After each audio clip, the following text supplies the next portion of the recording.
guys! Today for reading, we are going to be talking about problems and solutions. And we're going to be reading a story and filling in a graphic organizer today. And so it's going to go along with our essential question of the week of why are goals important, right? We're trying to be successful and we want to talk about how people can reach their goals. And part of that is having some problems and having to work through that. And so when we want to reach our goals, we have to set the goal, we have to make a plan, we have to get to it, keep working on it, and then eventually if we work and we keep working, hopefully we can reach that goal.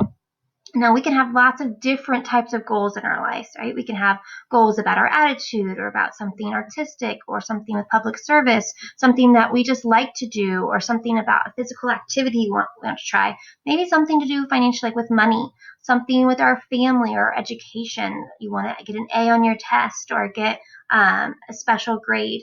Maybe it's something about a job you want to have, a career when you grow up.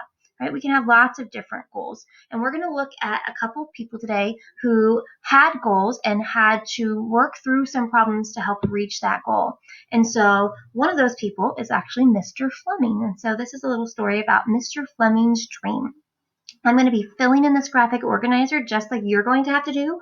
I'm going to be filling in what his problem was and then how he was able to solve that problem and the steps that it took along the way for him to do that. So this is a true story about Mr. Fleming. So it says, Mr. Fleming always dreamed of being a teacher. When he was young, he struggled on tests, which continued once he was in college. They were difficult for him, so he always had to study really hard. When it came time to take the test to become an official teacher, he was not able to pass it. He got every book he could find and studied as much as he could because he knew if he did not pass the test, he would not be able to be a teacher. Mr. Fleming took the test 8 times and spent $700 before he passed it. He is now a teacher at Douglas MacArthur Elementary School. And so now that I've read this story, I'm going to look through and I'm going to think about what his problem is. What is it that he had that he was having issues with? And so right here it said that he dreamed of being a teacher. That's not a problem. That's something that's good to look forward to. But the problem is that he struggled on these tests. And so in order to be a teacher, he needed to be able to pass a test and do well in college, right? And so that is going to be the problem. And so it says Mr. Fleming wanted to become a teacher, but he wasn't good at taking tests. Okay, so that is my problem. Now, what did he do to help fix that problem? Well, it said he had to study really hard, right? He studied really hard.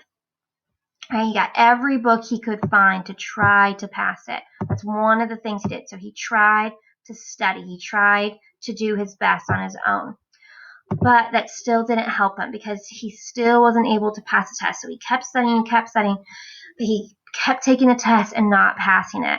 And so he didn't stop taking the test, though, right? He says he knew if he did not pass the test, he would not be able to be a teacher. So he took the test 8 times, right? He kept taking it until he finally passed it. And so he had to take the teacher test 8 times, which was the most you could actually take the test. If he didn't pass that last time, he would not have been able to be a teacher. So he could have given up. He could have taken the test 2 times and said, you know what, I'm done. I don't want to do that anymore. I'm just not good enough. But he didn't. He even spent $700. So he spent a lot of money. And a college student, we don't have very much money. That's a big deal. So he had to spend $700 on these teacher tests to help him become a teacher, right? He had to spend a lot of money to be able to do that. But eventually, it says he passed it, right? Eventually, the solution, after studying, taking the test so many times, he finally met his goal and became a teacher after finally passing the test because he didn't give up. Right? And that's important for us too. So this is a great life lesson, right? There are lots of people, famous people you know in your life, everybody you know, right, has struggled with trying to reach their goals or reach their dreams, right? So what lesson or theme can we learn from their life? Well, we know that a problem equals solution, right? Success can happen when we set these goals and we try to get to the solution. Sometimes those goals don't go as planned right away, but if you don't give up and keep working hard, your goals can be accomplished, right? This is not what success actually looks like. it's kind of messy. It's actually really difficult, and eventually, hopefully, we get there, right? It's piecing the things together, having other people in your life to help you. That's the lesson. That's the theme that we should be learning from these people today that we read about, that don't give up. Just because it doesn't happen right the first time doesn't mean we should give up. And so to practice with some problems and solutions, there's iExcel, where you can practice here. It gives you different little stories, and it has you match based on what you see. And then I'm going to have you read this story about a person named Ellen Ochoa, and you're going to fill in the graphic organizer just like I did. And so this story is called Out of This World, the Ellen Ochoa story. It says, read about Ellen Ochoa, find out how she reached her goals.